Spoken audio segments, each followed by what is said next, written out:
मिन्ना अपने कमरे में बैठा बोर हो रहा था। बार बार घड़ी को देख रहा था। वो चाहता था कुछ नया, कुछ खास हो। अचानक एक तेज नीली रोशनी कमरे में चमकी। मन्ना ने आंखें ढांप लीं। जब रोशनी खत्म हुई तो सामने एक चमकता दमकता रोबोट खड़ा था।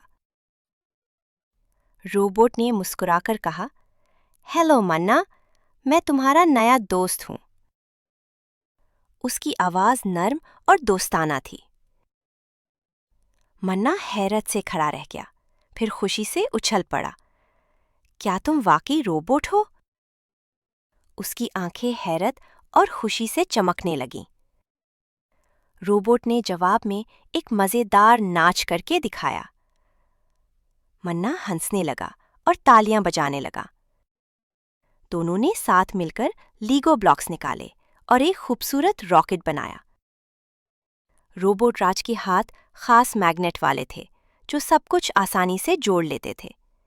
रॉकेट बनाते हुए रोबोट राज ने कहा, क्या तुम्हें दोस्त बनाना आता है?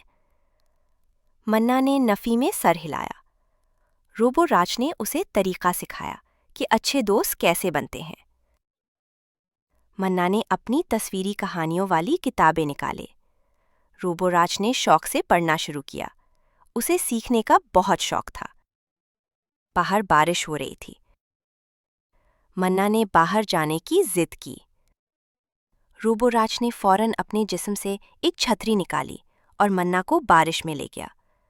रास्ते में उन्हें एक बिल्ली मिली जो बारिश में भीग रही थी। मन्ना ने उसे देखा और कहा, ये तो बीमार हो जाएगी। रोबोराज ने अपनी छतरी बिल्ली के ऊपर कर दी। बिल्ली ने खुश होकर रोबोराज के गले से लपट गई। मन्ना और रोबोराज दोनों हंसने लगे।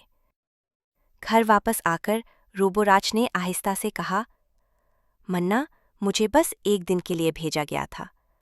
मन्ना की आंखें नम हो गईं। उसने अफसोस से पूछा, तुम चले जाओगे? रोबोराज ने नरमी से कहा, लेकिन मेरी यादें हमेशा तुम्हारे साथ रहेंगी। जब भी तुम मुस्कुराओगे मैं वहीं हूँगा। एक बार फिर वही नीली रोशनी चमकी।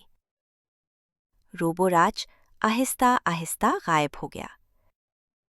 मन्ना ने आसमान की तरफ देखा। अगर वीडियो पसंद आए तो लाइक करें, चैनल को सब्सक्राइब करें और बेल आइकन दबाना ना भूलें।